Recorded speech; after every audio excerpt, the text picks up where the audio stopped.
Bobby and I had a long relationship prior to me coming to the team in 2002. In fact, almost came to the team in '98 in driving the Miller car when Bobby retired, and we were well down the road. And as it turned out, we ended up staying with Chip at Target, Chip Ganassi, with Zanardi leaving, and but it was pretty darn close in '98 too. But in 2002, the beginning of what was supposed to be, I think, a multi-year relationship, full season, and it turned out that way as we did run 2003 at the Indy 500. But it was an exciting time for me, especially driving for Bobby in the history there, and then also the shell car, which was iconic machine.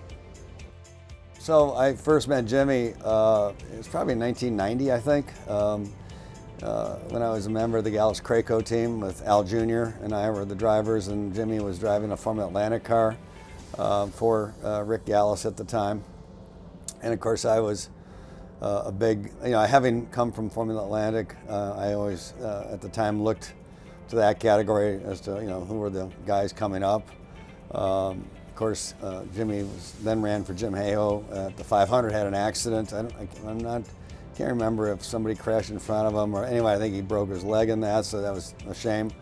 But Jimmy came back, and then of course started driving for Chip, and I always liked Jimmy, and so the opportunity came for us in 2002 for Jimmy to take over the Shell car, because Kenny Brack had gone to Ganassi, so it was kind of a switch.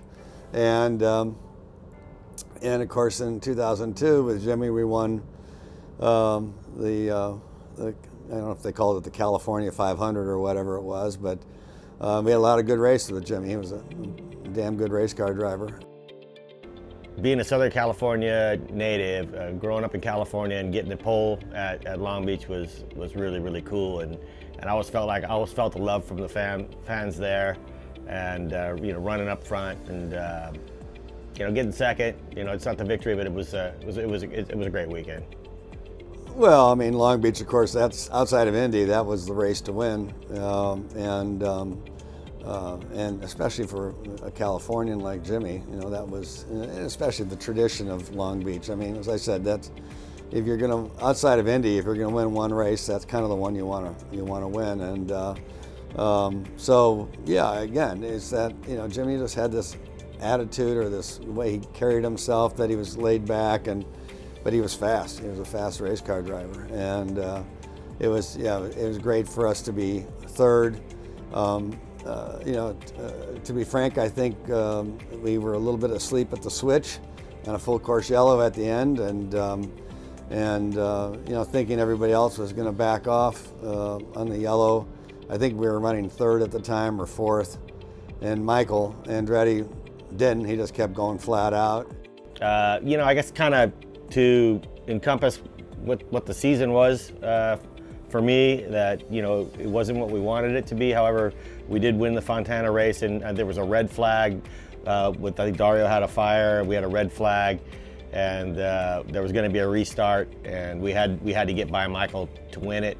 I think we were in the advantageous spot with the Hanford device of being behind and being able to draft by, but it was kind of a sweet ending that while we didn't get Michael at Long Beach, we got him at Fontana, and we got a victory. Even though it was a very short period of time that Jimmy drove for us, it was much appreciated and enjoyed by all of us. Congratulations, Bobby, and everybody at 30 years RLL. You guys been doing a great job winning races, and I'm very proud for my time spent with you guys at the team.